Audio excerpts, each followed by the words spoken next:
I've always felt a little weird, too sensitive, socially awkward, somebody who thinks too deeply about things while everyone else just gets on with life.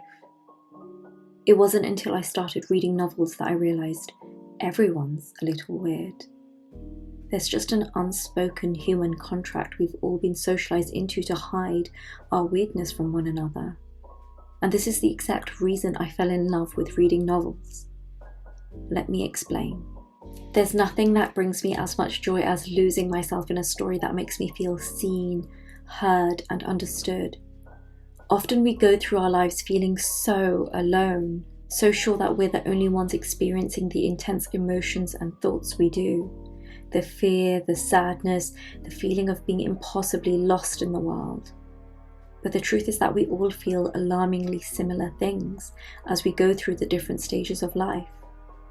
We just hide away from each other, put up a wall, an image that society pushes us to, a happy, perfect image that prevents us from communicating the truth with each other. I'm an introvert and I don't really express myself much. In fact, even recording this and sharing my thoughts so openly online is something that makes me feel a little exposed and uncomfortable. So I've never really spent much of my life reaching out to other people, communicating with them about how I feel. It was when I discovered reading as a child that I finally started to understand that everyone feels things so intensely, that it's an innate part of being human, that it's something we can't run away from, that it's the very thing that actually makes life worth living, feeling the joy, the rage, the heartbreak, the jealousy, the loneliness, the fear, and everything in between. Ironically enough, it was fictional people who taught me to understand the depths and experiences of real people.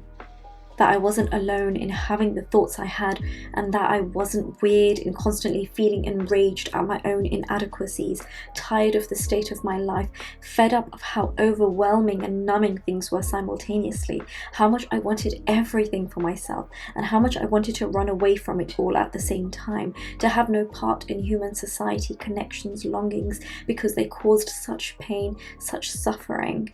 It's the weight of being human, of carrying regrets and failures, of having dreams but never being able to navigate your way to see them be fulfilled.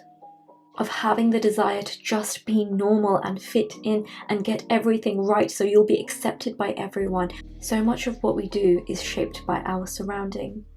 And it's so hard to break free of that and become our authentic selves, because it isn't always clear how to do that. What the right decisions are, whether we should listen to the reason of others or the beat of our own heart.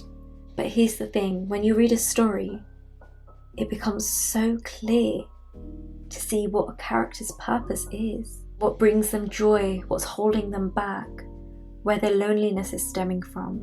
It feels like a mirror is being held up to our own lives, propelling us to reflect. Are we living authentically? Are we too wrapped up in societal expectations? What kind of a life do we really want to live? One of my favourite novels is Babel by R.F. Kuang, and I've started annotating it too. It's a historical fantasy novel about a group of students studying in Oxford in the 1830s.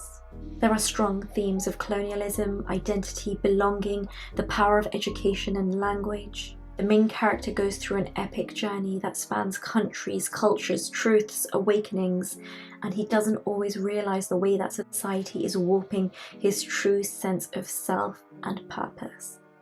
In fact, it's something he starts to discover as he gets older. It's beautiful and chilling and eye-opening to read.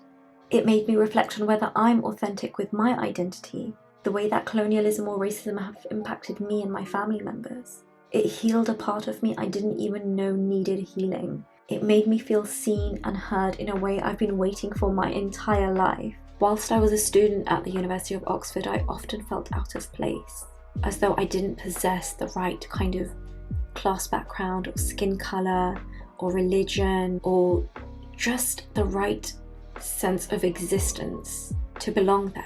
And perhaps many of these things were stemming from my own insecurities, my own mindset, but they were still there.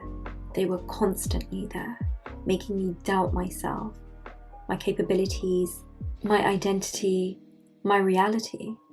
Authors of minority backgrounds are now being given a voice more than ever before, and it's changing the publishing industry and bookshops and the nature of the stories that are circulating in the public sphere. When we read the stories of those from other countries, religions, different walks of life, we humanize them. We start to understand how it feels to exist as somebody else. That empathy and connection is one of the richest things a human can experience. As diverse as novels are, at the heart of them all lies the very same thing, an exploration of what it means to live and learn and love. And it's a reminder, perhaps one of the most powerful reminders, of how much at the root of it all, we all just long for the same things: to be seen and heard and understood. My own novel is in so many ways a manifestation of my own dreams and desires and struggles with belonging, faith, family, love, being a girl in a world that often seems set on stripping girls of their bodily autonomy and confidence. The Exes is all about family, fame, and first love. I wrote it for myself as an expression of what it feels like to be a British South Asian Muslim girl in contemporary London.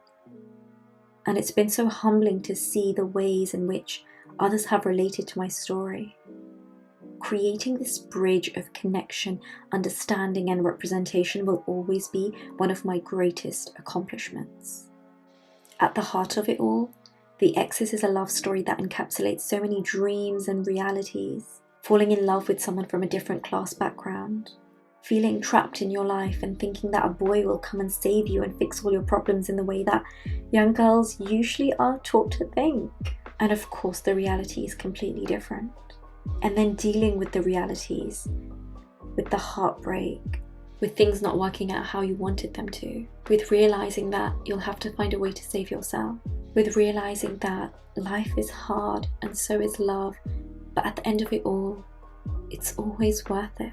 So maybe the next time you're feeling lonely or weird or out of place in this world, try picking up a book and losing yourself in someone else's story. You might just figure out your own in the process.